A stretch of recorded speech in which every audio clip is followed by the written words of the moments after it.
전국에 계신 단꿈 가족 여러분들 안녕하십니까? 실로 이름 설미석 선생입니다. 자, 이번에 한국사 능력 검정 시험 잘 치르셨는지 모르겠습니다.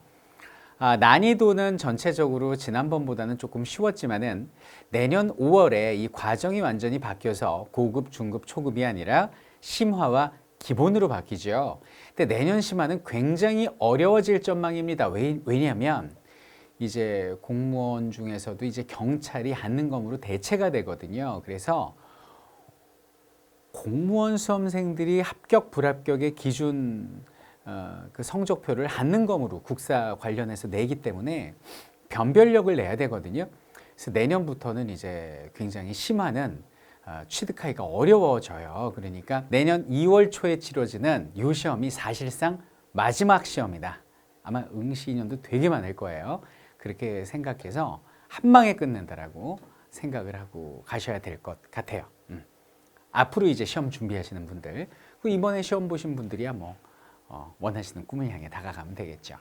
자, 이제 난이도는 중정도, 지난번보다 조금 쉬웠고요. 특징을 보면 난해한 시기 구분 문제로 그 체감 난이도가 그 상승한 부분이 20번, 37번, 47번인데 요거 빼고는 전반적으로 어렵지 않았다. 이렇게 봐주시면 되겠고요.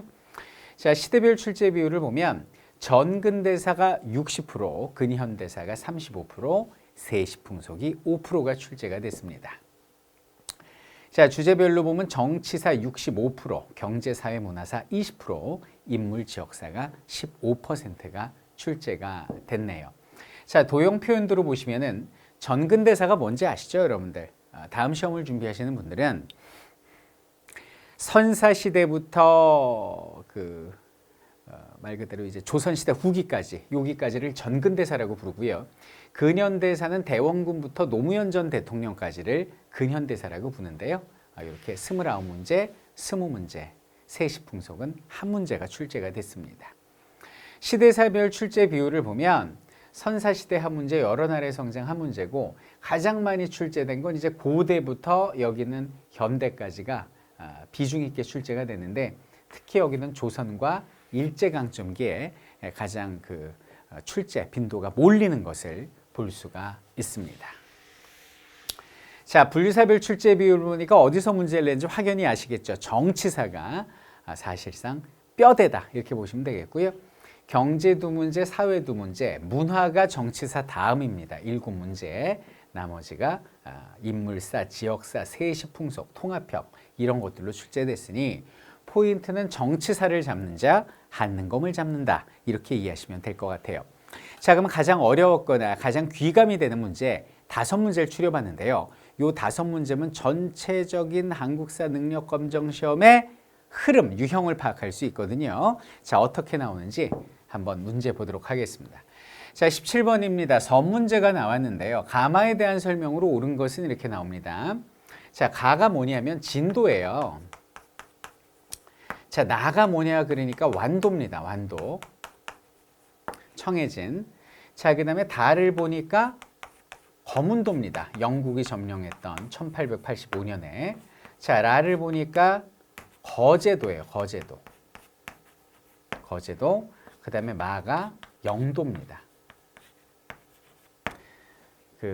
한말에 러시아가 그렇게 차지하고 싶어 했던 영도, 저령도가 나오고 있어요.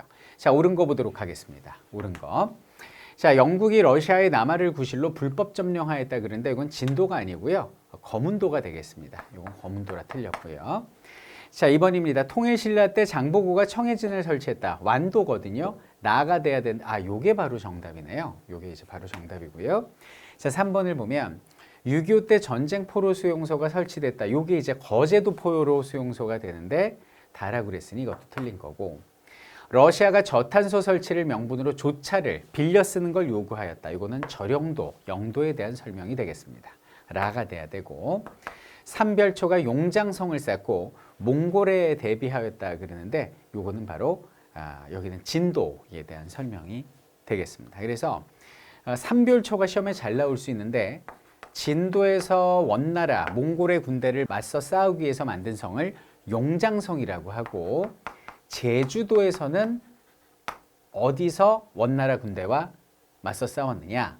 항파두리, 이게 항상 시험에 나와요. 항파두리. 그래서 진도, 용장성, 제주도, 항파두리 이 지역들이 몽골 원나라와 맞서 싸우기 위해서 삼별초가 설치한 군사기지다. 이렇게 기억하시면 될 것 같아요.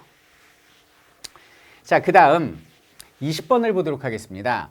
가나 사이 시기에 있었던 사실로 옳은 것은 이렇게 나오는데요. 자, 지금 태조실록 나오는 거 보니까 조선시대입니다. 대군이 큰 군대가 압록강을 건너서 위화도에 머물렀다 이렇게 나옵니다. 더 볼 것도 없죠. 이거 무슨 회군이에요? 태조 이성계, 왕되기 전이죠. 위화도 회군에 대한 설명이 되겠습니다. 자, 그럼 나가 먼저 한번 보도록 하겠습니다.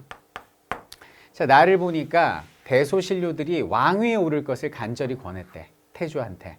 그래서 태조가 마지못해 수창궁으로 행차했고 어좌를 피하고 기둥 안에 서서 여러 신하들의 하례를 받았다. 지금 겸손한 모습을 막 이렇게 보이고 계시죠? 바로 이성계가 변방의 장수였던 이성계가 왕이 되는 과정이 되겠습니다. 결국 이거는 뭐예요? 조선이 건국됐다는 얘기인데 그러면 위화도 해군이 벌어졌던 고려 말에서 조선 건국 사이에 있었던 사실을 고르란 얘기거든요. 자, 한번 골라보도록 하겠습니다. 자, 노급을 폐지하고 관료전을 지급하였다 그러는데 일단 문장이 틀렸네요. 관료전을 먼저 지급하고 그 다음에 노급을 폐지한 겁니다. 이 순서도 조금 알아두시고요. 이거는 고려 말이 아니라 통일신라 신문왕 때가 되겠습니다. 통일신라 요거 틀렸고요. 자, 조준 등의 건의로 과전법을 제정하였다 이렇게 나오는데 요게 이제 여러분들 무조건요. 위화도 해군과 조선 건국 직전에 있었던 사실을 물으면 99.9% 과전법 실시예요. 공무원 봉급제도 실시. 요거 꼭 기억해 주세요. 고려 말에 실시가 됩니다. 양제하문을 설치했다 그러는데 요거는 이제 대한제국을 말하는 거고 역분전을 차등 지급했다 그러는데 이제 고려 시대 왕건 때 공무원 토지 제도가 역분전이고요. 직전법을 실시했다 그러는데 요거는 조선 세조가 되겠습니다. 정답은 2번이 되겠고요.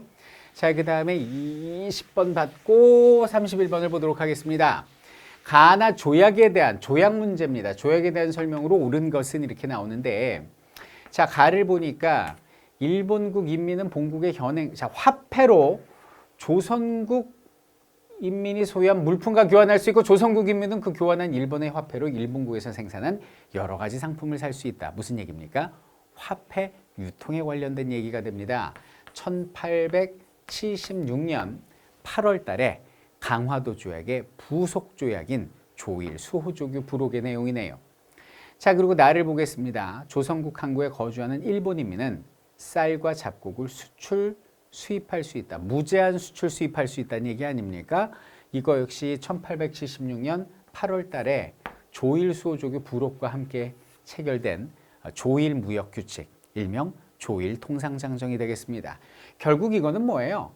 강화도 조약의 부속 조약이다라는 걸 알 수가 있거든요. 그래서 강화도 조약에 보면 1관부터 12관의 내용이 있는데 그 11관에 보면은 속히 이제 후속 조약을 맺는다 뭐 이런 내용이 있거든요. 그것에 이제 힘입어서 강화도 조약 체결되고 6개월 뒤에 체결된 조일 수호조규 부록 그리고 조일 통상장정의 내용이 나오고 있습니다. 자, 옳은 거 골라보도록 할게요. 이거 뭐 바로 답 나오는 게 이모군란은 한참 뒤입니다. 82년이고요. 이건 답이 될 수가 없고 최국 대우를 처음으로 규정하지 않았어요. 강화도 조약은. 이거는 조미 수호 통상 조약. 조약이 되겠고요. 자, 조선 책략의 영향으로 체결되었다 그러는데 요것도 역시 조미수호 통상 조약이 되겠고요. 거중 조정에 대한 내용을 포함하였다 그러는데 여기는 거중 조정이라는 것 역시 조미수호 통상 조약이 되겠습니다. 서로 어려움에 처했을 때 서로 1차 조사를 거친 뒤 상조 도와준다 이런 내용이죠. 자, 여러분들 조일 수호조규가 수호조규죠. 조일 수호조규. 요 조일 수호조규가 뭡니까? 요게 강화도 조약이거든요. 그래서 강화도 조약의 후속 조치로 체결된 부속 조약들이다. 요것이 정답이 되겠네요. 자, 그다음 보시면 37번입니다. 가나 사이의 시기에 볼 수 있는 모습으로 가장 적절한 것은 이렇게 얘기를 하고 있습니다. 천재 구하는 제사를 지냈다 이렇게 얘기를 해요. 왕태자가 배참하였다 이렇게 나오는데 쓱 보니까 황제의 자리에 오르소서 그러면서 이제 고종실록이 나오고 있습니다. 고종이 황제의 자리에 오르고 있죠. 이거 대한제국이 출범하는 시기구나라는 걸 알 수 있습니다. 연도 알아야 돼요. 1897년의 상황이 되겠습니다. 자, 그럼 나는 무엇인가 보도록 할게요. 쓱 보니까 딴 거 볼 거 없습니다. 대한국 국제입니다. 여기는 대한제국의 헌법이 등장을 했는데요. 이 대한국 국제는 대한제국의 헌법이고 1899년에 이 헌법이 공포된다라고 말씀드렸었어요. 자, 그러면 수업 시간에 자, 그럼 가나사이 시기에 볼 수 있는 모습 1898년 정도를 고르면 되겠죠. 영화 아리랑 굉장히 중요한 연도죠. 1926년 관민공동회가 1898년에 열리거든요. 10월 달에. 그래서 정답은 여기는 관민공동회 2번이 되겠고요. 유경공원은 1886년부터 1894년 가보년까지 존재했던 영재를 육성하는 공립학교라는 뜻입니다. 자, 경부선 기차를 타고 부산으로 가는 기차 그러는데 경부선 같은 경우는 1905년에 개통이 됐고요. 자, 근우회가 주최한 강연에 참석하는 노동자는 근우회는 1927년 신민회가 만들어진 직후에 만들어져서 1931년 신간회죠. 1931년 신간회가 해소한 직후에 해체되었던 신간회의 자매단체다. 이렇게 봐주시면 되겠네요. 자, 그리고 마지막 문제 보겠습니다. 47번인데요. 가나 문서가 작성된 사이의 시기에 있었던 사실로 옳은 것은 이렇게 얘기를 합니다. 자, 가를 보시면요. 무상원조에 대해서 한국 측은 3억 5천만 달러, 일본 측은 2억 5천만 달러를 주장한 바 3억 달러를 10년에 걸쳐 공유하는 조건으로 양측의 순회. 이거 저거구나. 김종필, 박정희 전 대통령의 이제 조카 사위죠, 조카 사위. 그러니까 김종필과 일본 오히라 외무의 회담을 담은 1962년에 김종필 오히라 비밀 메모가 되겠습니다. 근데 이게 이제 신문사에 알려지면서 국민들이 굉장히 이제 분노를 했죠. 왜냐하면은 뭐 이렇게 뭐 돈을 뭐 우리가 받는 거는 당연히 배상 받아야 되는 건데 이걸 독립축하금 명목으로 받는다든지 그 다음에 뭐 개인 청구권 포기, 독도를 국제사법재판소 문제로 이관 이런 것들은 되게 굴욕적인 조항이기 때문에 야 더러워 받지 마 뭐 이런 어떤 여론이 형성됐었거든요. 자, 나를 보면 양채각 당상군각의 외교 및 영사관계 수립한다. 국교 정상화죠. 그리고 대한제국과 일본제국 간에 체결된 모든 조약 및 협정이 이미 무효임을 확인한다. 드디어 1965년에 한일 국교 정상화가 맺어지게 되는 거죠. 그래서 여기는 62년의 메모였고요. 자, 그래서 한일 협정이 맺어지게 되는데 그럼 사이의 시기에 있었던 사실로 옳은 걸 골라라 그러면 대략 여러분들 떠오르는 게 1964년에 63 항쟁 혹시 기억하십니까? 여기는 구려개교 결사반대 그러면서 온 국민들이 시위에 동참했던 그런 사건인데요. 많은 국민들이 시위에 동참했던 자, 옳은 거 골라보도록 하겠습니다. 전쟁 바로 나오죠. 2번이 정답이 되겠습니다. 나머지는 그냥 갖다 붙인 문장들이 되고요.